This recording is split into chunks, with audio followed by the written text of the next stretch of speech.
Hello, my name is Rafael Fernández de Castro. I'm the director of the Center for U.S.-Mexican Studies at UC San Diego, and welcome to this webinar, Why is Mexico so Unequal? I'm thrilled to have four outstanding panelists, and let me introduce them to you.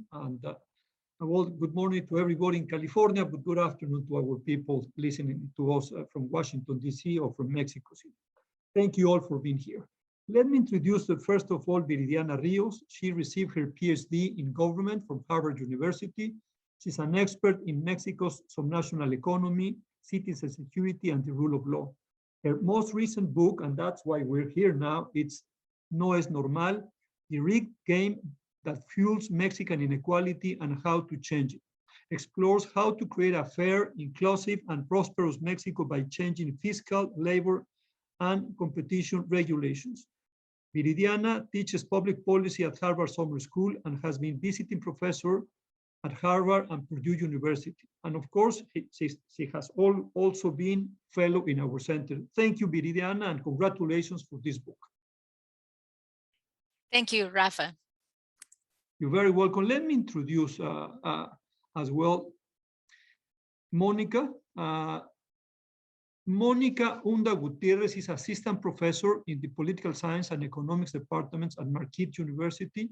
She was previously a faculty member at El Colegio de México. Her research focused on municipal finances and the political economy of taxation and fiscal policy, with central focus on Mexico.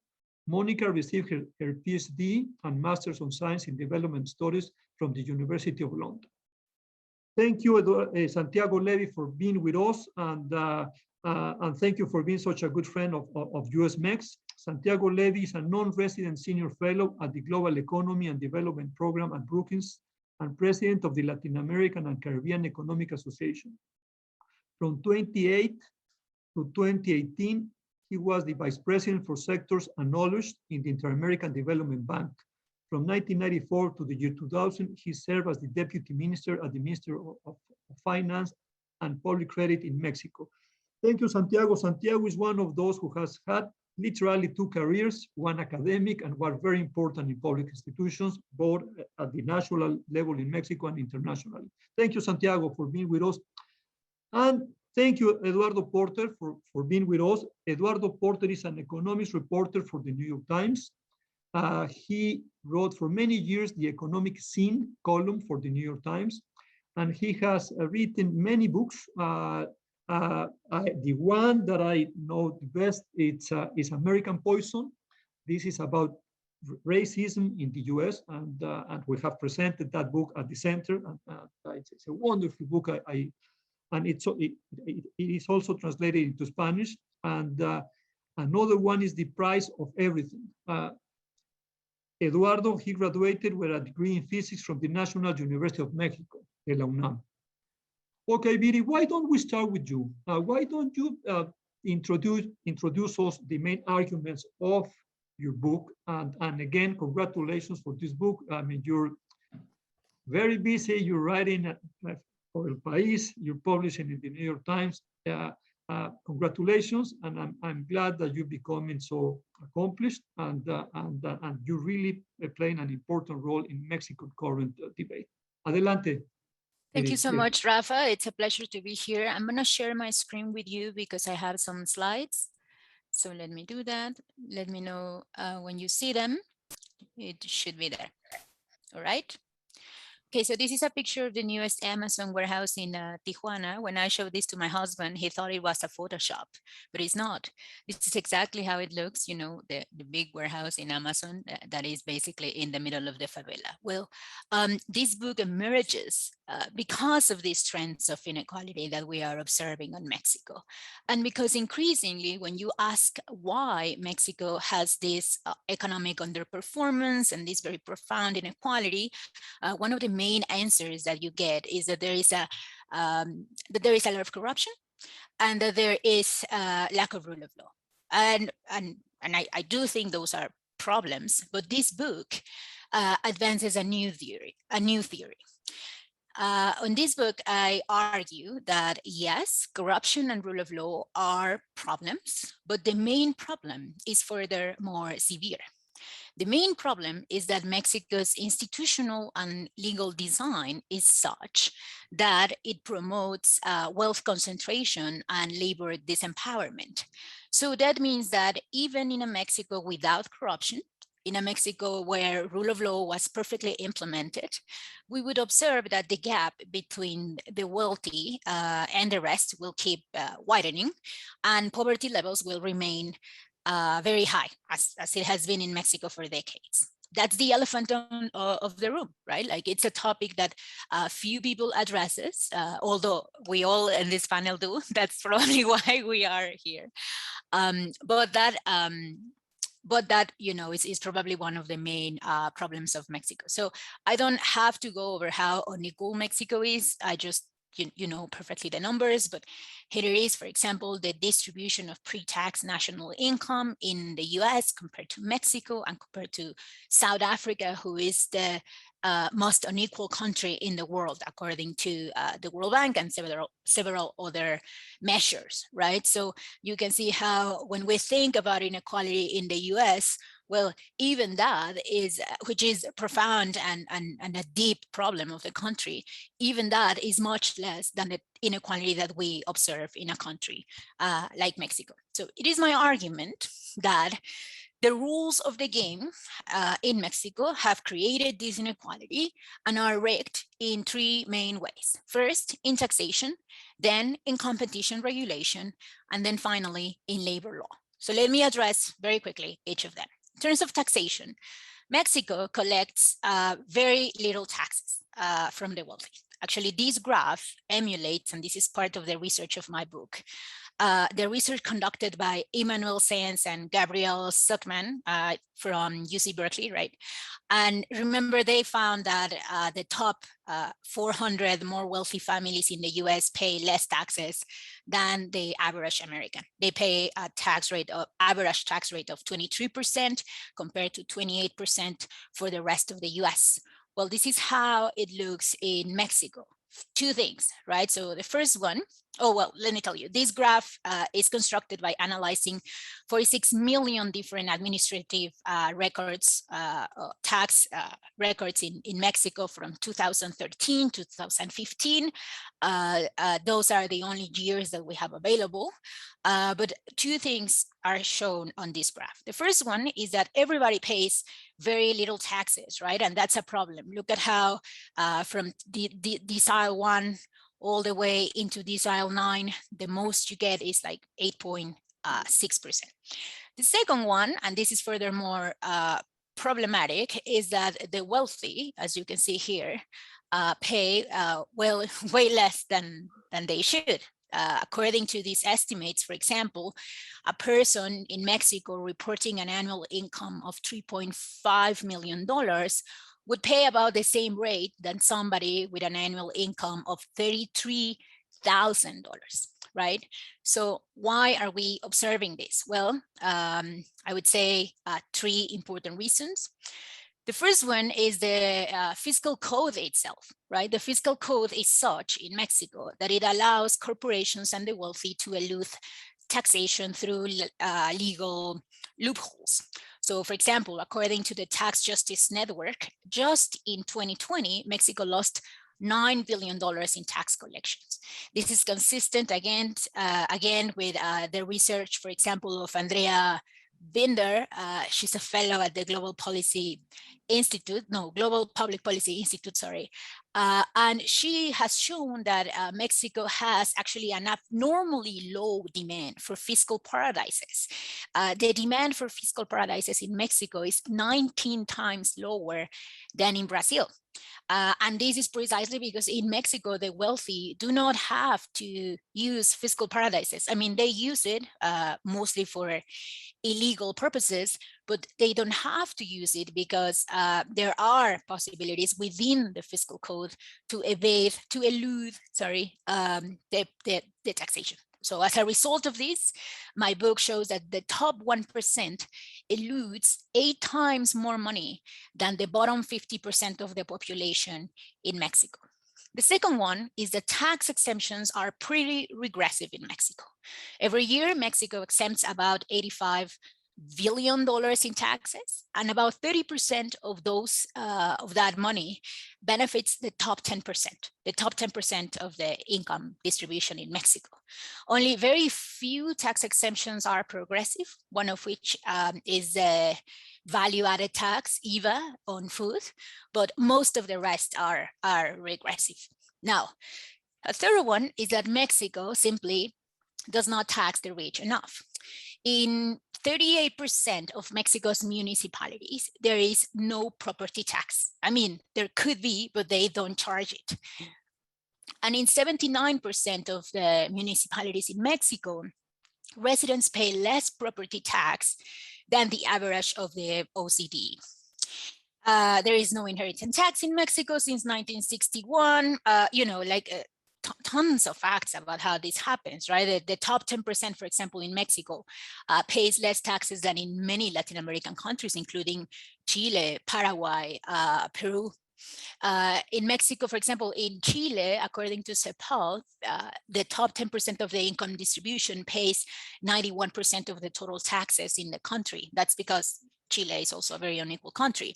In Mexico, they pay only 68%, right? So Mexico, it's pretty much like a fiscal paradise in disguise. And I always like to show this graph where we can see how Mexico collects less taxes than the Bahamas, who is an actual fiscal paradise, right? So Mexico's taxation system makes the country de facto incapable of any meaningful form of post-production redistribution. Now, of course, all of this topic we can on the book, I go in further more detail, but right now let me go a little bit more faster. In terms of competition, right, and market regulation, well, Mexico is a country where antitrust law is designed to be not very successful, right? So let me show you this. This is a graph that I replicate in my book from emulating the work of Andrés Aradillas, his professor at Penn State. And in here, I show the welfare losses that are explained by surcharges created by monopolies and market power in the basic food basket in Mexico. So this is welfare loss, meaning this is a measure of the dollar value that consumer surplus is diminished because of price increases created by monopolies. So look at this graph, right? Like two things. One is welfare losses created by market power are very regressive. As you can see, they affect way more the poorest and way less the wealthiest.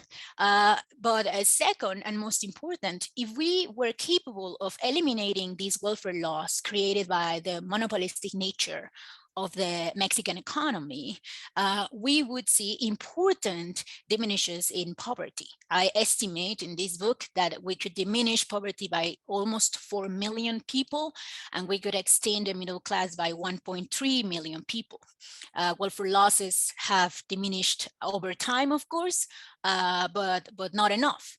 And this is because Mexico's Antitrust Commission is not equipped with the legal framework, again, this is about the rules of the game, with the legal framework and the resources that would be needed to effectively create competition in the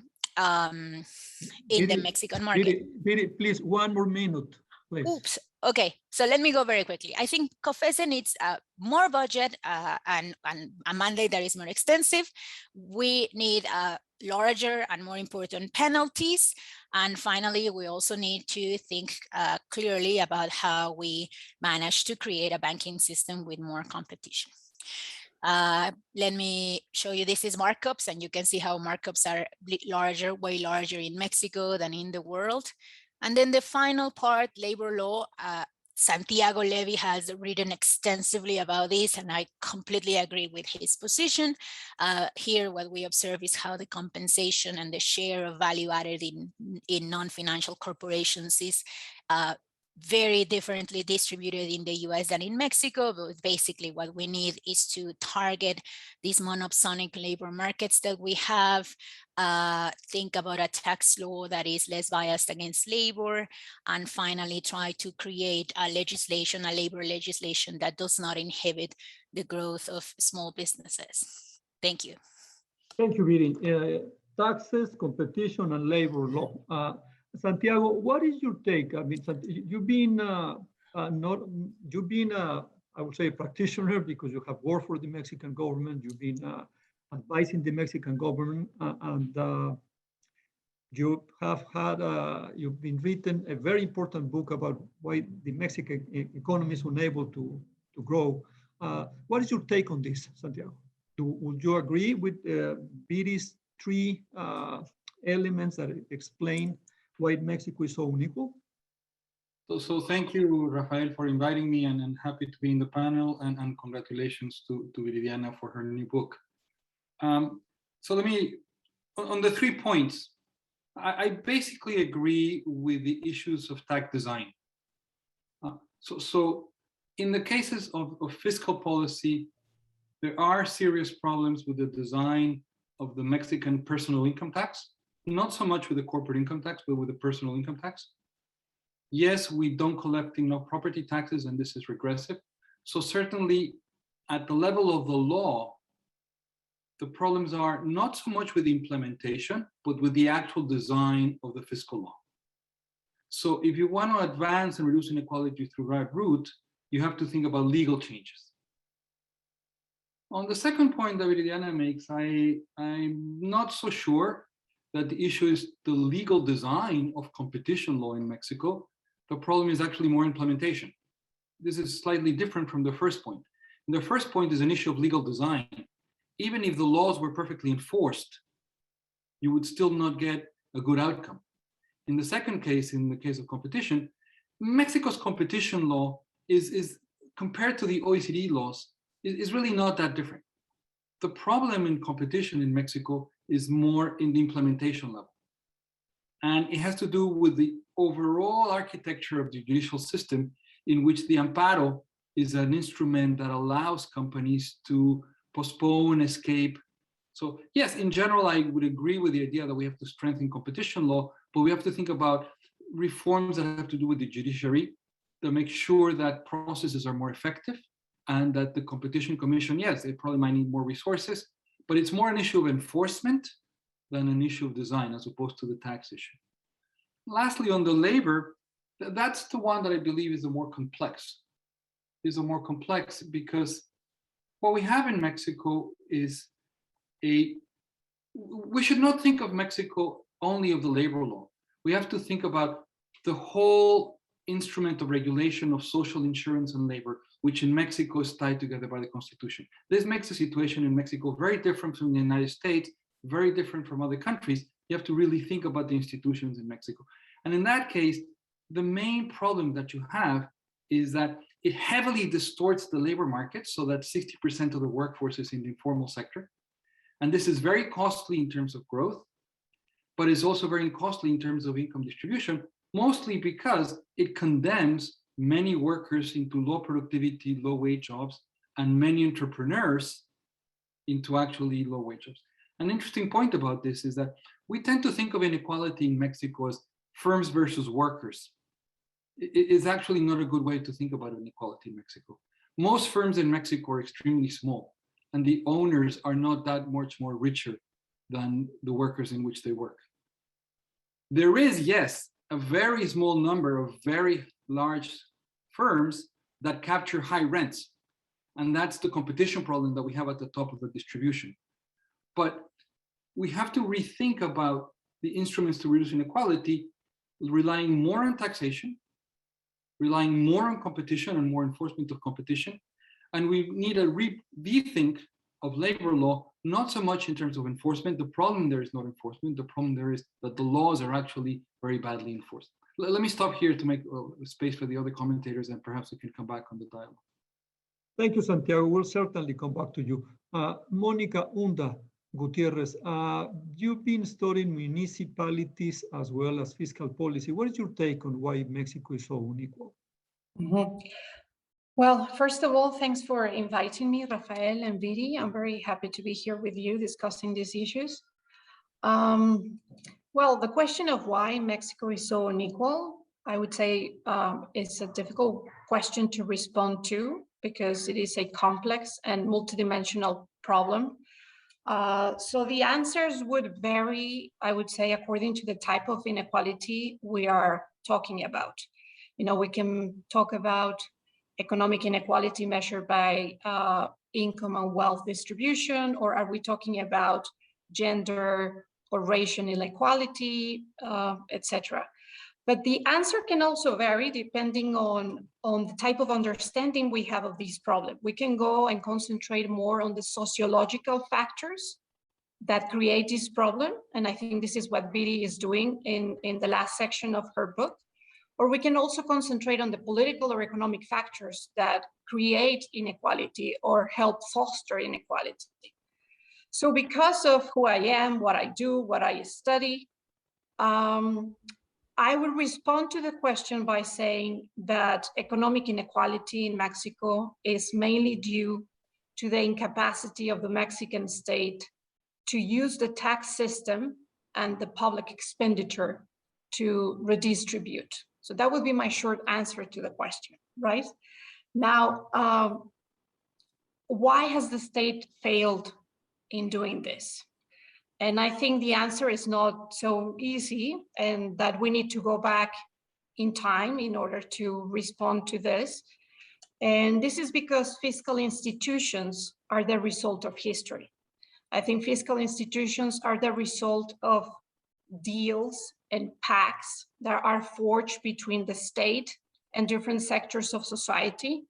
And we have to remember that after the revolution, the Mexican state had to rebuild itself, you know, have to make new deals and you know, write new contracts between different sectors of society, with peasants, with the new labor sector, with capital holders, etc., etc. But if we're talking about unequal societies, I think the relation that is more important to think about is the relation between the state and the economic elite. And this is the case of the Mexican case. Now, if we look at the literature about this, we can see that most of this literature, you know, the literature that deals with the relationship between the Mexican state and the economic elite, they have suggested that at some point we had two different options or two different type of pacts or deals, right? We could have gone either through the conservative alliance or the progressive alliance. So the conservative alliance was more about promoting investment, industrializing the country, and keeping things stable and having political stability. So that was the conservative alliance. But we have another option. The other option was the progressive alliance. This is the way some call it. And this was an alliance that was going to give priority to redistributive claims. So setting these alliances wasn't easy and wasn't quick. Like, it took a process, it took decades. And sometimes we could have thought that, for instance, during López Mateos, the alliance was going to turn more towards a progressive alliance, and perhaps in another presidential term, we're going to look more or opt for a conservative alliance. So what I say in my work is that this tension, this long process of determining what kind of relationship the Mexican state was going to have with the economic elite, it's very clearly seen in all the many attempts to reform the tax system in Mexico from the 1920s to the early 1970s. Like, when you analyze all these reforms, it is very clear that sometimes it was like we were going for the progressive alliance in terms of taxation, and other times we were going the other way. And the tension is very clear. And I think the essay I wrote with Lisa Boites that Viri cites extensively in one of her chapters, it's a good example of this tension. So now, because I think that the turn was toward a conservative alliance, that had consequences in the tax system. And that's why we have the type of tax system that we have. That's why the tax system is shaped in the way it is. And Viri's book is very good at giving us examples of how the rich are poorly taxed. You know, there are many instances in where we can see this type of problems. And maybe this is one of the main reasons why the Mexican state collects so little. Like overall, if we compare the tax take of Mexico with other countries, just the same level of development of Mexico, other middle income countries like Argentina, South Africa, or Brazil, they collect something close to 30% of their GDP, whereas Mexico collects barely 13% of GDP. So my explanation for that is that it has to do with that alliance. It has to do with giving priority to a conservative alliance, right? And, you, Mónica. this is why it's incapable to redistribute through the tax system. Thank you, Mónica. Let me go to Eduardo Porter. Eduardo, you're an acute observer of the U.S. economy, and what seems that is happening is that the U.S. economy is resembled now the Mexican economy. It has become very unequal. Is that the case? And if that is the case, why so, Eduardo? So why don't you tell us a little bit about also the U.S. It's our neighbor, and also, I mean, a little bit of your perspective of why Mexico is so unequal. So as to your first question, the inequality in the United States is not quite as intense as it is in Mexico. Viri Ríos' chart that we saw a moment ago showed roughly 30% of income going to the top 1%. In the US, it's roughly 1% of, roughly 20% of income going to the top 1%. So it's not quite at the Mexican level. However, it is off of the charts compared to every other country of the United States level of income, compared to all the rich countries in the OECD, for sure. The United States is vastly more unequal. And what's perhaps most troubling is that this inequality, if you look at time series going back through the early 20th century, since roughly 1970, the concentration of income in the United States has pretty much gradually increased and increased and increased. So just to give you an example, in around 1970, about 30% of the national income before taxes went to the top 10%. By last year, it was more like 45% of the income pre-tax went to the top 10% of earners. So there is this big increase in inequality over the last 50 years. And it doesn't really show, you can't see in the data any sign of this trend changing. I would like to make a point as to why this is happening. This is a really rich and interesting conversation, but I'd like to highlight the point about redistribution, which has been made by the previous commenters and by Viri Ríos. Redistribution plays a big role in why the US is very unequal and more unequal than other rich countries, for sure. So you can see that redistribution through the tax system reduces inequality much more in France or in Germany or in Australia than it does in the United States. Tax revenue is way shorter. It's like 30% of national income in the US, and it's like 50% of national income in Sweden and France, and 40% of national income in Britain. So the US part of the American story is a story of insufficient redistribution.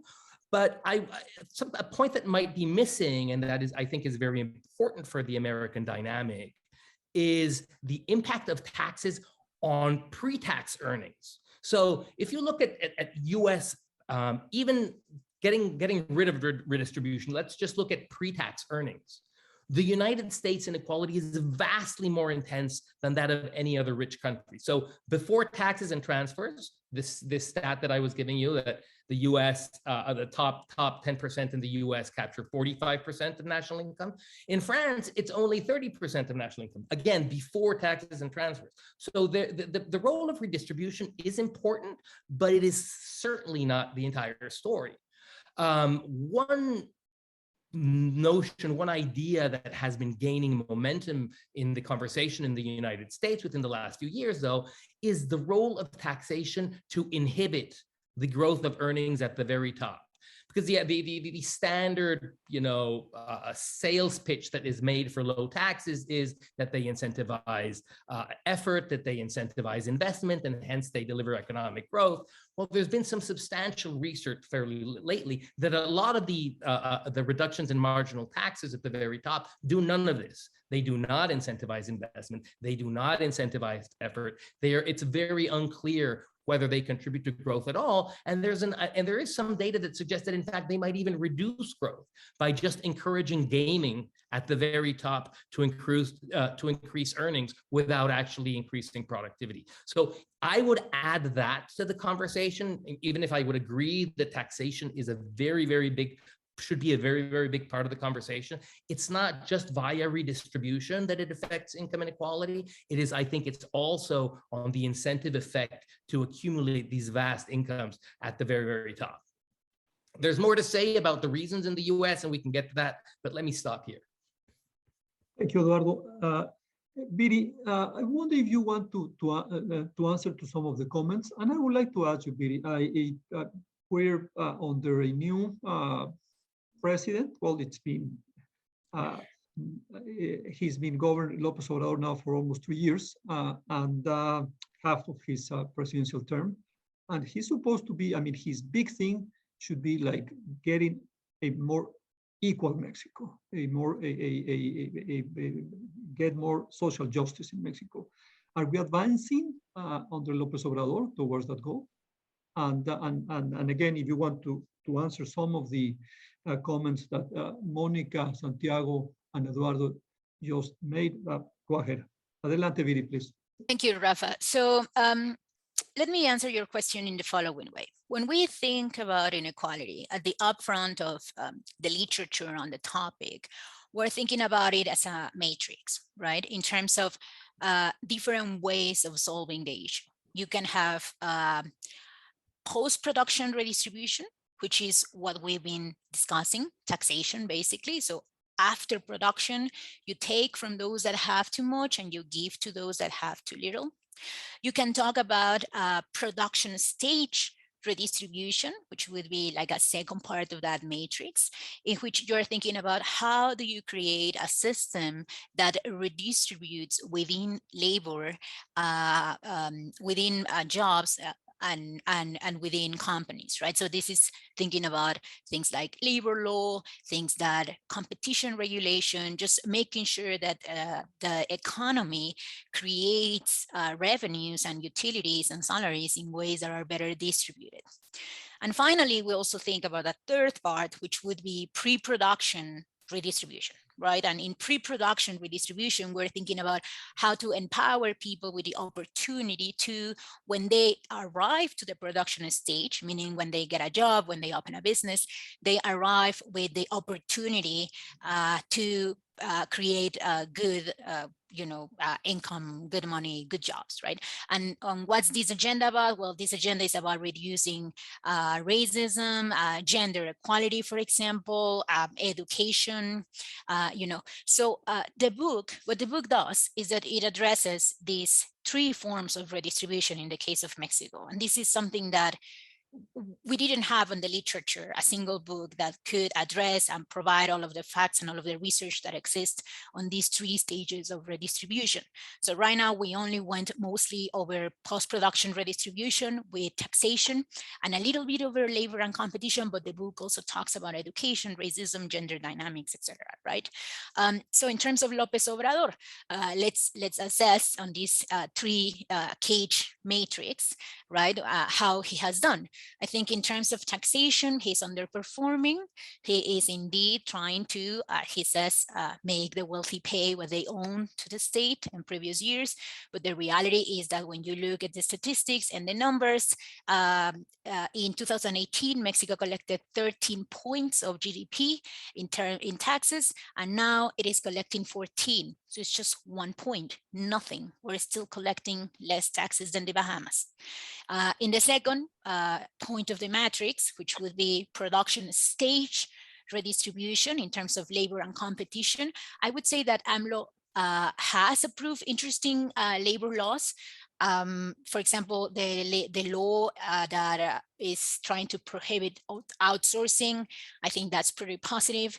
There is the USMCA, right, where finally labor law is going to be, part of the things that are going to be enforced or that could be enforced.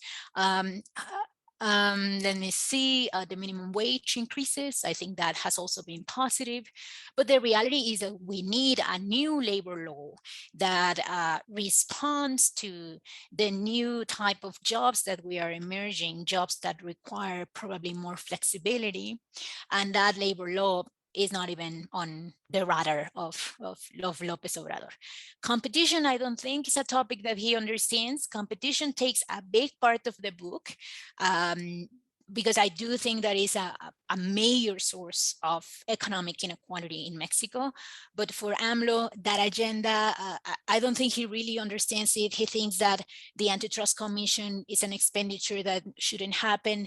He tried to diminish the budget of the antitrust competition, and he just, refers to them as technocrat neoliberals, right? So it's like he doesn't really understand how powerful such an agenda could be to reduce poverty.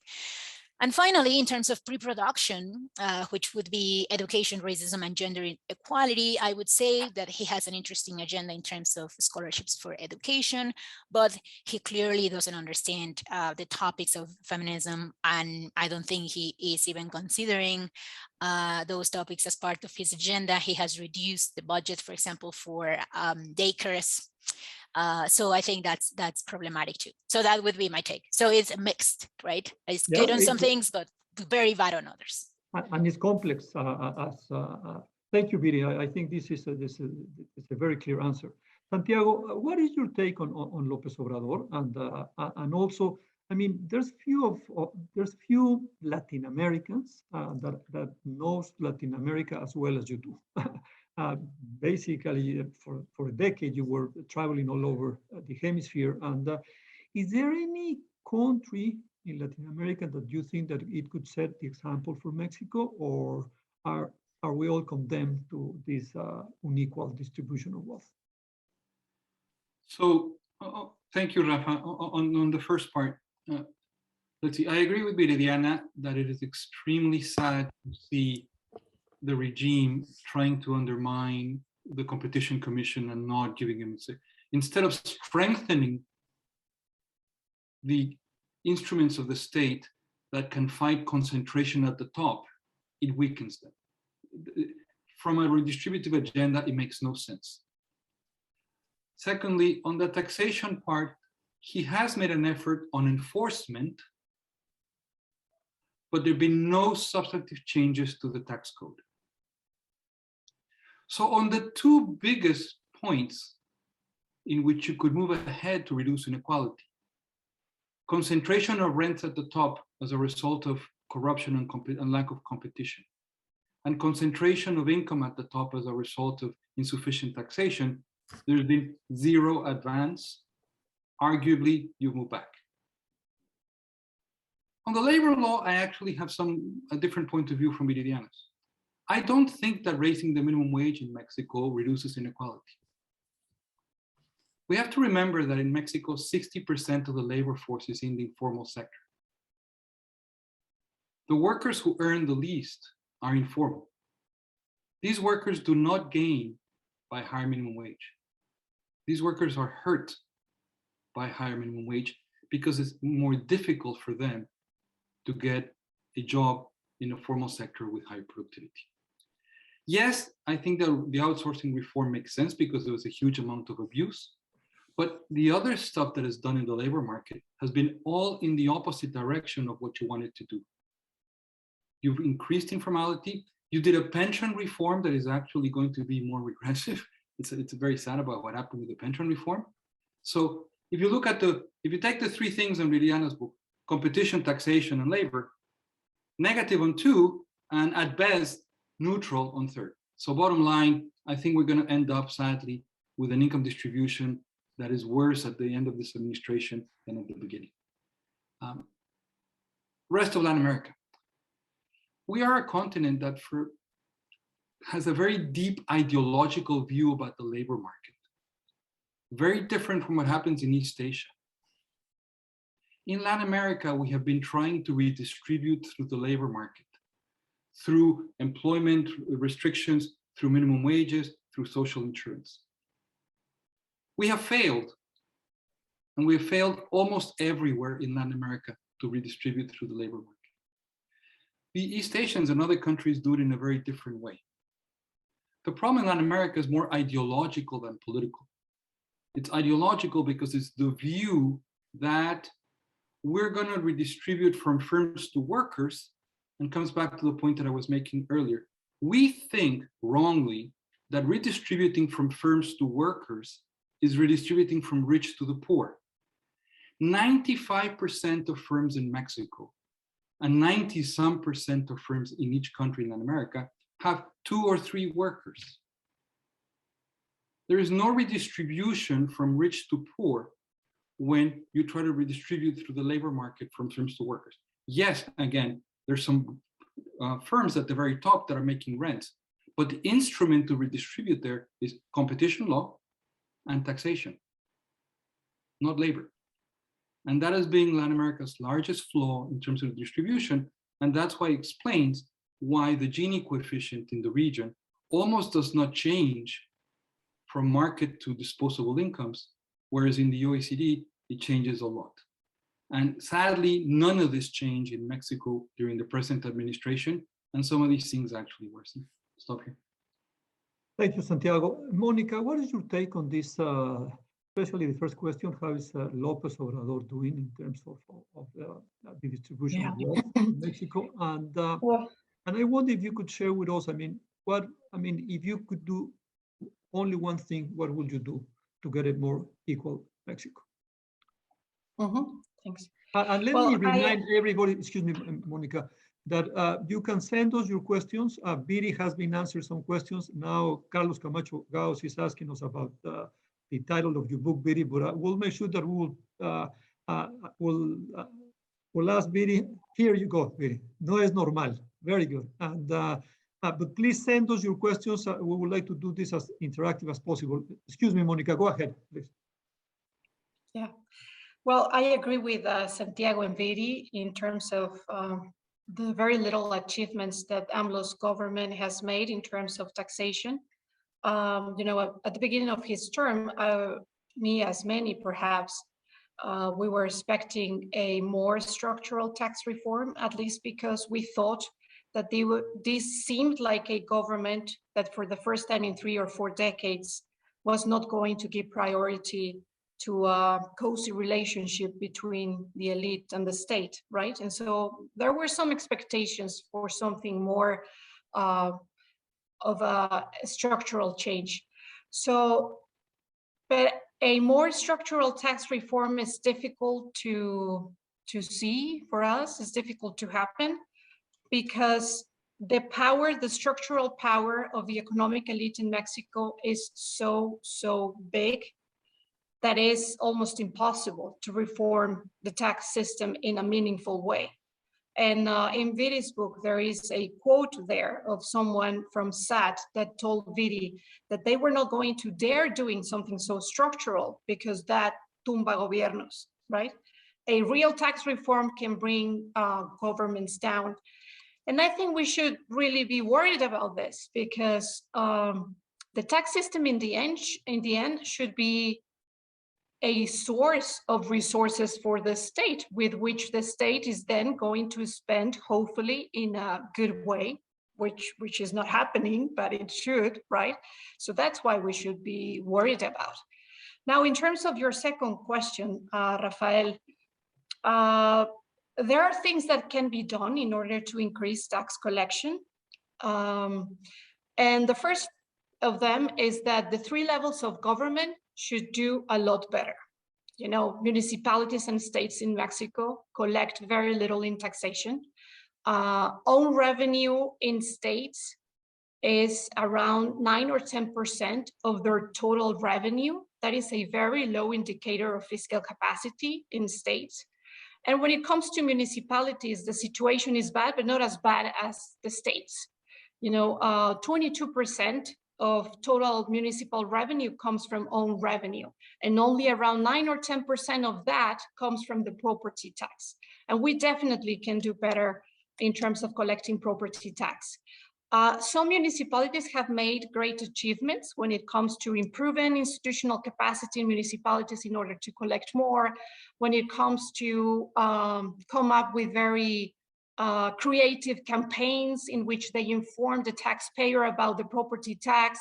And they have done good as well in terms of how they are spending the money that they collect in property taxes. And this is what I've seen in my research when I compare municipalities that collect more and collect less in property taxes. But what I've seen as well is that one of the main reasons why municipalities don't collect much is because they are afraid of the political cost of doing the things right. The mayors sometimes in their electoral campaigns promise not to increase the property tax or not to update property values or use those updated property values in order to tax them.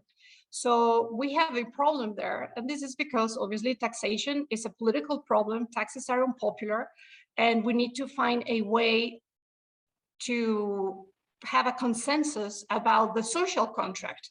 I'm going to pay you, and then you're going to return those payments, the property tax, in public goods and services that are good for me, and then I will value. Thank you, Mónica. Eduardo, could you tell us your take on López Obrador? And Santiago basically let us know that there's no real model in Latin America for us to follow. Is there any other place in the world that you think that we should get some inspiration to, to be less unequal? Okay, about your first question, I am very far away from Mexico, both, in what I do and where I sit. But I must admit that I am perplexed by the administration's policies in Mexico. I fail to see, emerging out of the ideas that one reads about, I fail to see a project to reduce inequality. There's nothing that coheres as such. So it's unclear to me that that's even a real objective of the administration. And yes, I've seen nothing that tells me that there will be any substantial change in policies about redistribution and taxation and competition, the issues that have been mentioned here a moment ago. About examples, well, I mean, there's a good story and a bad story. So there are places that have managed to keep the distribution of income much more equal. And so I'm thinking of France, I'm thinking of Japan, and this is even before redistribution.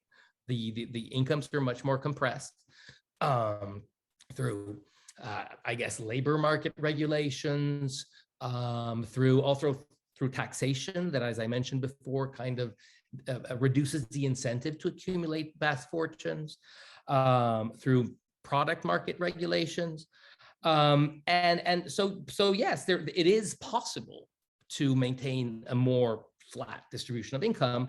I would point out, however, that even in these countries where the distribution of income is much flatter than it is in the United States or indeed Mexico, the trend is also of increasing inequality. The trend of increasing inequality, the drift towards more inequality, is happening pretty much across the board with few exceptions. Now, how to deal with that? I mean, when I'm listening to Viridiana speaking, I'm wondering whether there's questions that have been asked here would be useful to ask there. So for instance, in the United States, most of the rise in inequality until the year 2000 was roughly a story about labor income. It was very, very high salaries, people earning very, very high salaries, and people earning very, very low salaries. And that spawned a set of ideas about what might be driving it. One of the most popular was this idea of skills-based biased technological change. That technology was pushing up the wages of a certain class of workers with more education versus others. But there were also other theories of what was going on. The firms that were the separation of the industrial structure of the United States into superstar firms like Google and Facebook, and the vast majority of the labor force being outsourced into very low productivity companies like, I don't know, Sodexo, that delivers your food and cleans your building. So this kind of like fissuring of the American industrial organization was playing a part. Since 2000, however, there's been a lot more role of capital in increasing inequality in the United States. So there's a lot of capital income is becoming more and more a part of the story. And then that brings different theories and thoughts into the conversation. So one very popular now that's gaining a lot of traction is the idea of lack of competition, but not in product markets. It's lack of competition in labor markets. And the idea that the monopsony power of dominant firms might be working to keep wages of workers below their marginal productivity, and that this is across the board an important phenomenon in wage stagnation, which is of course contributing to income inequality and to higher profit margins. So I'm wondering, as I hear you, whether any of these ideas would have any kind of purchase in Mexico in the analysis of the Mexican situation. Because I mean, for sure, I mean, when I hear Viridiana lay out her 3 points, I think, well, yeah, that sounds right in the United States too. We have a problem with labor law, unions have been decimated, there's very little protection of workers. We have a problem with competition, both in product and labor markets, and we have courts that are very, very hostile to rule against dominant firms, and we have a problem with taxes. I mean, the United States really has an impossible task. It's very, very difficult to raise taxes in the United States. So at that level, the problems are very similar. However, I sort of like scratching below the surface, I wonder whether they are in fact the same, or they are different. And whether some of the ideas that have come from the conversation in the United States might be useful in Latin America and specifically in Mexico. Thank you, Eduardo. Viri, why don't we have 8 minutes to go, so why don't I give the floor to Mónica, Santiago, Eduardo, and then we'll finish with you. And let me ask you a little bit towards the future. I mean, what is to be done? Mónica, I already asked you, but I mean, this is something that is affecting us all, Mexicans. I do believe that this Mexico being unequal, it's part of why we're so violent. I don't think it's about poverty, but it's about inequality that really affects violence, I would say so, and there's some evidence here and there. But, and I believe that this is a major problem, is a fundamental problem of Mexico's well-being. So Mónica, what would be your take? I mean, what would you tell? There's a not so new, but a new Minister of the Treasury in Mexico. And so what will be your take on that? We know it's about taxes, we know it's about competition, but what would you tackle? What will be the most efficient way to do this? And then we'll go to Santiago and to Eduardo, and we'll finish with you, Viri, so you can close. Adelante, Mónica, please. Well, I would concentrate in the tax system, in reforming it in order to make it collect more taxes and in a more progressive way. As Santiago suggested, I think we have to really pay attention to the individual personal income tax. And when we look at the tax exemptions, for instance, and the tax expenditure, like how much money the Ministry of Finance is not collecting due to preferential rates, special treatments, fiscal subsidies, and things like that, a great amount of the tax expenditures are escaping through the personal income tax. So we should pay attention to that. And obviously, perhaps continue to do what Buenrostro, the head of the SAT, is doing right now, which is she's trying to first measure the size of the holes in the colander or the strainer, if we think that the tax system reflects that. Or, I mean, you can think about the analogy that Gurria used to put about the Mexican tax system. He used to say that the Mexican tax system looked like a Swiss cheese. Well, I think the same. The Mexican tax system is like a strainer. So when Buenrostro, what she's doing is trying to capture all those holes, measure them, and go for those that she can and is able to recoup, right? To to collect. So I would concentrate, to make this short, on the personal income tax in recouping those tax expenditure resources. I would also say that the Congress has a role to play when it comes to shaping tax policy and is not doing much at the moment. And so this is a waste, because the Congress should be there to represent us and to make the executive more accountable if we think that the executive is not doing enough or is not, taking or making the right decisions when it comes to tax policy. And at the moment, really, when the revenue law, La Ley de Ingresos, goes to Congress, Congress doesn't do much, right? And that means that then the lobbyists are the ones that get to influence the shape of the revenue law that in the end is going to be implemented. So these are like my suggestions when it comes to how can we change the tax system. Thank you, Mónica. This is very good. Santiago, what is your take? I agree with Mónica, but I would add something. It would be a major mistake to do a tax reform keeping the structure of social spending as it is. Major mistake. What you need to do is to do a tax reform and use the revenues from the tax reform to reform social insurance and to reform the labor market. If we continue with 60% of the labor force in the informal sector and 40% of the labor force in the formal sector, and we use the tax reform to even deepen these divisions, as has happened over the last 2 decades, we will actually make the problem worse. So it is not only about a tax reform, although we do need a tax reform, it is a tax reform for a reform of social insurance in the labor market. They go together, and this is a really central message. Because if we think that we're going to replicate what happens in the OECD countries, we're making a major mistake. Our labor institutions, our social insurance institutions are very different, and we're going to take that into account. Just one last point from Eduardo's very nice summary of what is the literature in the United States. Eduardo, in Mexico, contrary to what you would expect, labor inequality has been falling. And the reason it has been falling is because the wages of people with higher education have been falling relative to the wages of people with primary education. And that is because there's a huge informal sector in which people do not find employment. We're making major investments in education with no returns to them. So your explanation is very nice, but the contrast with Mexico is very important because the opposite is happening in Mexico, what is happening in the United States.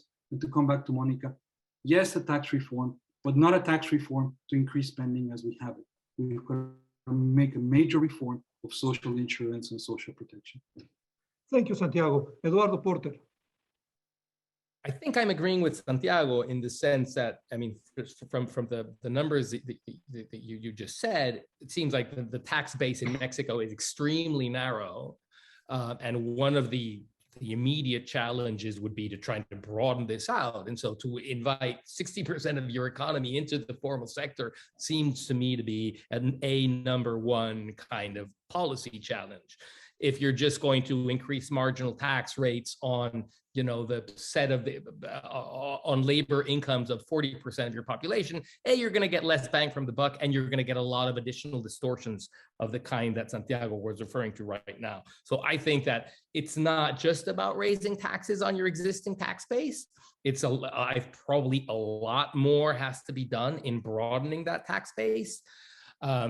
And one point to mention, and I don't know, again, if this is a useful solution or a useful idea for a country like Mexico with such extreme inequality, but the countries that have done the best job at redistribution, where redistribution does manage to reduce the Gini in a substantial way, use mostly very regressive taxes to fund this stuff. They used consumption taxes. VATs is like common across Western Europe. And now, is that because it's difficult to, should that be part of the conversation? I mean, these taxes are extremely regressive. However, if you deploy the income in a progressive way, you might be able to turn this into a progressive policy. But As we all know, taxing capital is difficult because capital is very nimble. Taxing high earners is also proven very, very difficult, even in the US with enormous institutional capacity compared to Mexico.